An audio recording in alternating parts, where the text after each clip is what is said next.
నమస్తే. నిరుద్యోగ యువతీ యువకులకి రాష్ట్ర ప్రభుత్వం ఒక గొప్ప అవకాశం ఇవ్వడం జరిగింది. స్వయం ఉపాధిని పెంపొందించడమే లక్ష్యంగా చాలామంది నిరుద్యోగులకి ఉపాధి అవకాశాలు కల్పించాలి, ఆర్థిక సహాయం చేయాలన్నటువంటి ఒక ముఖ్య ఉద్దేశంతో తెలంగాణ రాష్ట్ర సర్కార్ రాజీవ్ యువ వికాసం అన్నటువంటి పథకాన్ని తీసుకురావడం జరిగింది. దీనికి భారీగా దరఖాస్తులు వస్తూ ఉన్నాయి. ఇప్పటికే రాష్ట్ర వ్యాప్తంగా 8 నుంచి 9 లక్షల మంది ఆన్లైన్లో అప్లికేషన్ చేసుకోవడం జరిగింది. ఆన్లైన్లో వచ్చినటువంటి అప్లికేషన్స్ దాదాపుగా 8 నుంచి 9 లక్షల మంది. ఇంకా వారం రోజుల పాటు టైం ఉంది. 14వ తారీఖు వరకు ఈ లాస్ట్ డేట్ని ఇవ్వడం జరిగింది. ముందుగా అనుకున్నటువంటి విధంగా 5వ తారీఖు వరకు మాత్రమే లాస్ట్ డేటు అని చెప్పేసి ముందుగా ప్రకటించడం జరిగింది రాష్ట్ర ప్రభుత్వంలో ఉన్నటువంటి అధికారులు. కానీ చాలామంది దరఖాస్తులకి ఇబ్బందులు కలగడం, రేషన్ కార్డు లేనటువంటి వాళ్ళు చాలా సమస్యలని ప్రభుత్వ అధికారుల దృష్టికి తీసుకురావడంతో కొన్ని మార్పులు చేర్పులు చేయడం జరిగింది. అంటే ముందుగా రేషన్ కార్డు ఖచ్చితంగా ఉండాలి, రేషన్ కార్డే ప్రామాణికంగా మేము లోన్లు ఇస్తామని చెప్పేసి ప్రభుత్వం ముందుగా పెట్టినటువంటి గైడ్లైన్స్లో ఈ యొక్క అంశాలను చేర్చడం జరిగింది. కానీ దాని తర్వాత రూల్స్ని కొంత మార్చి రేషన్ కార్డు లేకున్నా పర్వాలేదు, ఆదాయ సర్టిఫికెట్ ఉంటే సరిపోతుంది అనేది నెక్స్ట్ ఆ మార్పులు చేర్పులు చేయడం జరిగింది. దాంతో దరఖాస్తుల సంఖ్య భారీగా పెరిగిపోయింది. దరఖాస్తుదారులందరూ కూడా వాళ్ళు అప్లికేషన్స్ పెట్టుకోవడానికి ముందుకు రావడం జరిగింది. ఇంకా దరిదాపుగా 15 నుంచి 16 లక్షల మంది ఇప్పుడు వచ్చినటువంటి దరఖాస్తులతో కలుపుకుంటే 15 నుంచి 16 లక్షల మంది ఈ యొక్క పథకానికి దరఖాస్తు చేసుకున్నటువంటి అవకాశం ఉంటుంది. మరి ప్రభుత్వం పెట్టినటువంటి బడ్జెట్ ఎంత? రాజీవ్ యువ వికాసానికి 6,000 కోట్లని మేము ఖచ్చితంగా సహాయం చేస్తాం, అర్హులైనటువంటి వాళ్ళకి కన్ఫామ్గా రుణాలు ఇస్తామని చెప్పేసి ప్రభుత్వం ప్రకటించడం జరిగింది. అక్కడి వరకు బాగానే ఉంది. ఇక్కడ 2-3 సమస్యలు ఉన్నాయి. ముఖ్యంగా గతంలో తెలంగాణలో బీఆర్ఎస్ పార్టీ అధికారంలో ఉంటే 3.5 సంవత్సరాల క్రితం ఈ యొక్క మేము స్వయం ఉపాధి రుణాలు ఇస్తామని చెప్పేసి అప్పుడున్నటువంటి కేసీఆర్ గవర్నమెంటు ఆ స్కీమ్ని తీసుకొచ్చి దరఖాస్తు చేసుకోండి అని చెప్పేసి మీరు ఆన్లైన్లో అప్లికేషన్స్ పెట్టుకోవచ్చు అని చెప్పేసి చాలామంది చెప్తే చాలామంది దరఖాస్తులు చేసుకున్నారు. 80% అప్పుడు దరఖాస్తులు చేసుకున్నటువంటి ఎస్సీ ఎస్టీ బీసీలకు ఎవరికి కూడా రాలేదు. 20% ఇచ్చిండ్రు, 80% ఎగ్గొట్టిండ్రు. ఇప్పుడు ఆన్లైన్లో దరఖాస్తు చేసుకున్నప్పటికీ అది మీరు ఆల్రెడీ దరఖాస్తులు చేసుకున్నారని చెప్పేసి ఆ మెసేజ్ వస్తూ ఉంది. మరి వాళ్ళ పరిస్థితి ఏంటిది? సో రేషన్ కార్డు లేనటువంటి వాళ్ళకి మీరు అవకాశం కల్పించిండ్రు. మరి వీళ్ళ యొక్క ఫామ్ని వీళ్ళు గతంలో 3.5 సంవత్సరాల క్రితం అప్లై చేసుకున్నటువంటి వాళ్ళ యొక్క ఫామ్ను మీరు ఇప్పుడు పరిగణలోకి తీసుకుంటారా లేదా? కొంత వాళ్ళు కూడా గందరగోళమైనటువంటి స్థితిలోనే ఉన్నారు. చాలామంది ఫోన్ చేసి అడుగుతా ఉన్నారు, అన్న మేము గతంలో పెట్టుకున్నాం, మాకు రాలేదు, మేము మళ్ళీ పోయి దరఖాస్తు చేసుకుంటే ఆధార్ కార్డు కొట్టగానే ఇప్పుడు రిజెక్ట్ చేస్తుంది, మేము ఏం చేయాలని. ఆధార్ కార్డు కొట్టగానే మీరు ఆల్రెడీ మీరు దరఖాస్తు చేసుకున్నారని చెప్పేసి మెసేజ్ వస్తూ ఉన్నది. మరి ఆ మెసేజ్ వస్తుంది కాబట్టి మా యొక్క దరఖాస్తుని ఇప్పుడున్నటువంటి రాష్ట్ర ప్రభుత్వం పరిగణలోకి తీసుకుంటుందా లేదా అనేది కొంత అనుమానాలు ఉన్నాయి. వాళ్ళ సంబంధించినటువంటి సమస్య పైన కూడా ప్రభుత్వం ఆలోచించాల్సినటువంటి అవసరం ఉన్నది. ఇక మరో విషయం చెప్పాల్సినటువంటి అసలైనటువంటి విషయం, ముఖ్యమైనటువంటి విషయం ఇది. చాలామంది దరఖాస్తు చేసుకున్నటువంటి ఎవరైతే లోన్ కోసం మీరు మీ సేవ చుట్టూ తిరుగుతున్నాం, మేము చాలా రోజుల కాడి నుంచి మీ సేవ చుట్టూ తిరుగుతూ ఉంటే పబ్లిక్ ఉంటూ ఉన్నారు, మేము దరఖాస్తు చేసుకోకుండా ఆడ పడిగాపులు కాసి మేము వస్తూ ఉన్నాం, 3-4 రోజుల కాడి నుంచి పనిపోతుంది అని చెప్పేసి అనుకున్నటువంటి వాళ్ళకి ప్రభుత్వం ఒక మినహాయింపు ఇవ్వడం జరిగింది. మీరు ఆన్లైన్లో అప్లై చేసుకోకపోయినా పర్వాలేదు, మీ యొక్క ఫామ్ని నేరుగా మీ సేవలోనో లేకపోతే ఆన్లైన్ సెంటర్లోనో అప్లై చేయాల్సినటువంటి అవసరం లేదు. మరి ఎక్కడ అప్లై చేయాలి? మీరు ఎంపీడీఓ ఆఫీసులో కానీ లేకపోయినట్టయితే ఉంటే మున్సిపల్ కార్యాలయంలో కానీ ఆ ఫామ్ దొరుకుతుంది.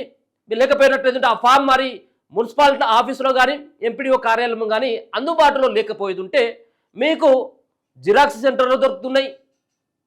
మరో పక్కన ఆన్లైన్ సెంటర్ దగ్గర కూడా ఈ ఫామ్స్ దొరుకుతూ ఉన్నాయి.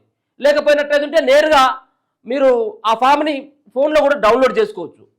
ఎట్లా డౌన్లోడ్ చేసుకోవాలనేది కూడా మీకు ఒకసారి చూపెట్టే ప్రయత్నం చేస్తా. సేమ్ మీరు డౌన్లోడ్ చేసుకున్నటువంటి ఫైల్లో ఆ ఫామ్లో ఏ విధమైనటువంటి అంశాలను అడుగుతూ ఉందో మీరు పెన్నుతోటి రాసి పేరు, ఊరు, ఏదైతే అది పెన్నుతోండి ఏ విధంగానైతే రాస్తామో ఆన్లైన్లో కూడా అదే మెన్షన్ చేయాలా. కాబట్టి మీరు చాలామంది దరఖాస్తులు వస్తూ ఉన్నాయి, మీ సేవలో సర్వర్లు డౌన్ అవుతూ ఉన్నాయి, ఈ యాప్ కొన్నిసార్లు పనిచేయట్లేదు.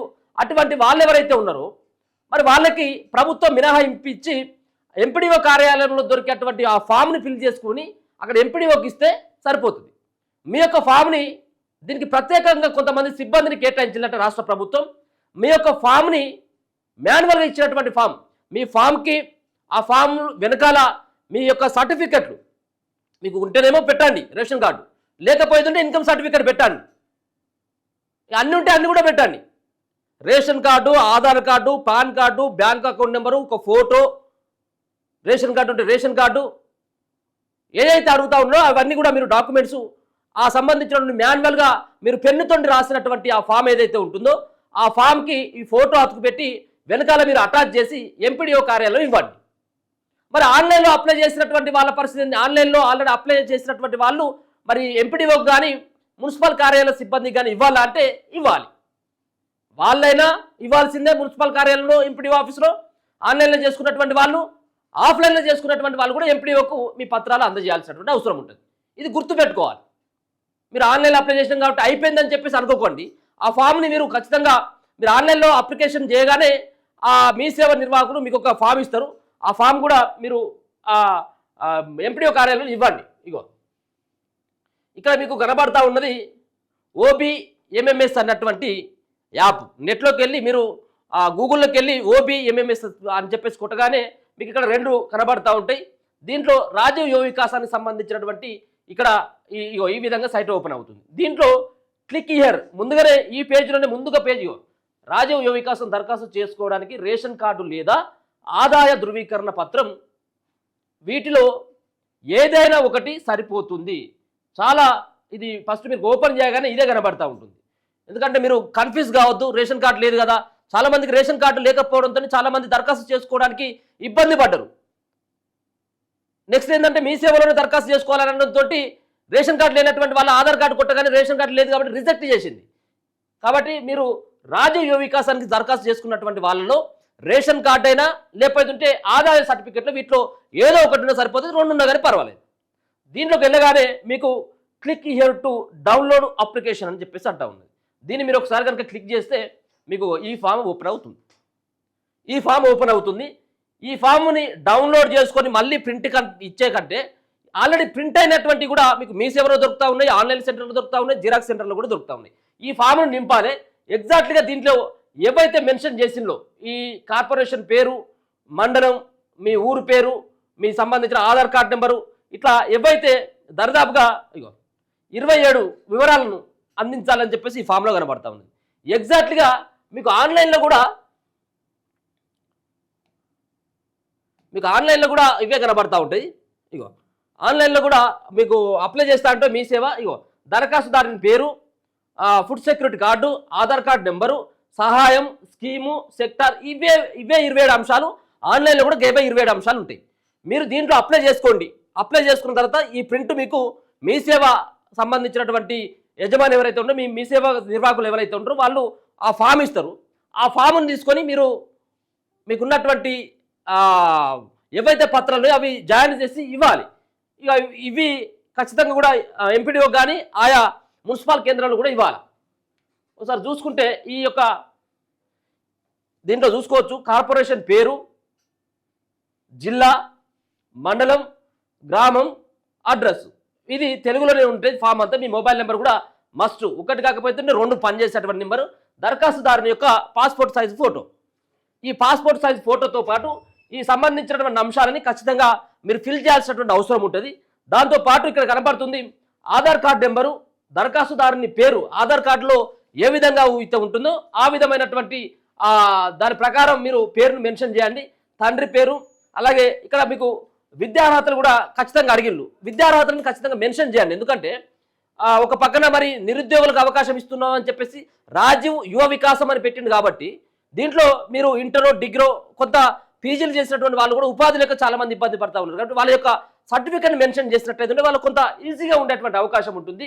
దీంట్లో ఏజ్ లిమిట్ ఏమి లేదు, ఏజ్ లిమిట్ అంటే 21 నుంచి 55 సంవత్సరాల వరకు అవకాశం ఇవ్వడం జరిగింది. దివ్యాంగులకేమో 60 సంవత్సరాలకు అవకాశం ఇవ్వడం జరిగింది. కాబట్టి విద్యార్హతలను ఖచ్చితంగా మెన్షన్ చేయండి. 21 నుంచి 55 సంవత్సరాలు ఉన్నటువంటి వాళ్ళు క్వాలిఫికేషన్ మస్ట్ అని చెప్పేసి అయితే ఎక్కడ చెప్పట్లేదు. కాబట్టి ఈ విద్యార్హతలు అడిగింది కాబట్టి ఈ దీంట్లో కొంత చదువుకున్నటువంటి వాళ్ళు, బీఈడీ చేసినటువంటి వాళ్ళు, డిగ్రీ చేసినటువంటి వాళ్ళు, ఇంటర్ చేసినటువంటి వాళ్ళు మీకు సంబంధించినటువంటి అక్కడ మెన్షన్ చేయడంతో పాటు మీకు సంబంధించినటువంటి సర్టిఫికెట్లు ఏవైతే ఉంటాయో ఆ సర్టిఫికెట్ల ఒక జిరాక్స్ కూడా, ఒకవేళ 10th చదువుకున్నారు అనుకో, 10th సంబంధించినటువంటి మెమో కాపీని వెనకాల అటాచ్మెంట్ చేయండి. మళ్ళీ నెక్స్ట్ మీరు అక్కడ వాళ్ళు అధికారులు కానీ తనిఖీ చేసేటువంటి అధికారులకు కొంత ఇబ్బంది ఉండకుండా ఉంటుంది. అది కూడా రేషన్ కార్డు, ఆహార భద్రత కార్డు దీంట్లో ఫిల్ చేయొచ్చు. ఆదాయ ధృవీకరణ పత్రం, ఒకవేళ కనుక మీకు ఫుడ్ సెక్యూరిటీ కార్డు కనుక లేకపోయేది ఉంటే ఆధార ధృవీకరణ పత్రం నెంబర్ కనుక మనం మెన్షన్ చేస్తే అయిపోతుంది. 2 ఉంటే 2 మెన్షన్ చేయండి.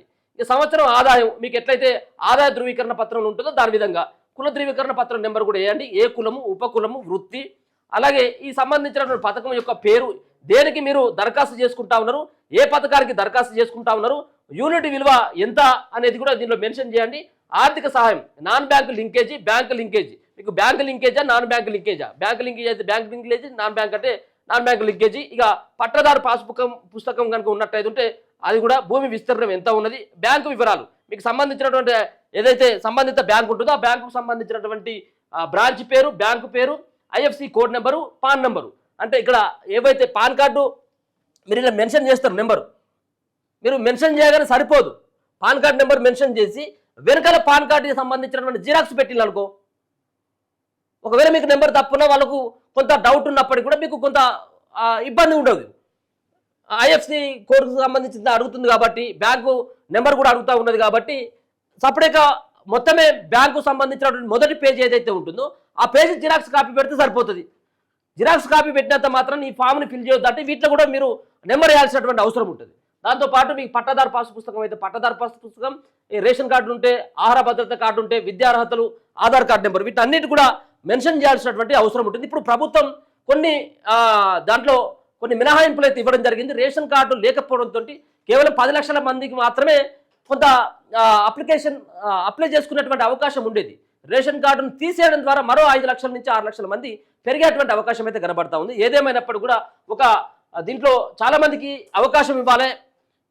మరో పక్కన రానున్నటువంటి స్థానిక సంస్థల ఎన్నికలు కావచ్చు, వీటిలో కొంత యువతని వాళ్ళ వైపు లాక్కోవాలన్నటువంటి ప్రయత్నం, ఇంకే ప్రయత్నం అయినప్పటికీ పర్వాలేదు కానీ 6,000 కోట్ల రూపాయలని ఇప్పుడు రాజీవ్ వికాసానికి పెట్టి ఖచ్చితంగా వాళ్ళని ఆదుకోవాలి, వాళ్ళకి ఉపాధి అవకాశాలు కల్పించాలన్నటువంటి ఉద్దేశంతో అయితే ఈ పథకాన్ని అయితే పెట్టడం జరిగింది. ఇది దీంతో పాటు ఇంతకుముందు నేను చూపెట్టినట్టుగానే సేమ్ యాజ్ ఇట్ ఈస్గా మీ సేవలో కూడా ఇదే ఫామ్ కనబడతా ఉంటుంది. మీ సేవలో కూడా మీరు దరఖాస్తు చేసుకోవచ్చు. మీ సేవలో అలాగే సంబంధించినటువంటి ఇంటర్నెట్ సెంటర్లో కూడా అప్లై చేస్తూ ఉన్నారు. నెంబర్తో అప్లై అయిపోతుంది. మీరు జిరాక్స్ కాపీలు పెట్టాల్సిన అవసరం లేదు దేనికి కూడా. కానీ ఇచ్చేటప్పుడు మాత్రం ఇవ్వండి. ఎంపీడీఓకు కానీ మున్సిపల్ అధికారులు కానీ ఇవ్వాల్సినటువంటి అవసరం ఉంటుంది. మొత్తానికైతే 4 కేటగిరీలో ఈ యొక్క పథకాన్ని ఇది యూనిట్లని పెట్టడం జరిగింది. 50,000ది, 50,000కు పూర్తి సబ్సిడీతో ఇస్తూ ఉన్నారు. లక్ష రూపాయలదేమో 90% తోటి ఇస్తూ ఉన్నారు. 2 లక్షల వరకు తీసుకుంటే 80% ఇస్తూ ఉన్నారు ప్రభుత్వం. మరో పక్కన 70%, 4 లక్షలు తీసుకున్నటువంటి వాళ్ళకి 70% ప్రభుత్వమే భరిస్తూ ఉన్నది. కాబట్టి దీంట్లో చాలామంది ప్రభుత్వం ఇప్పుడు ఉన్నటువంటి రాజీవ్ యువ వికాసాన్ని ఉపయోగించుకోవాలని చెప్పేసి చాలామంది దరఖాస్తులు చేసుకుంటా ఉన్నారు.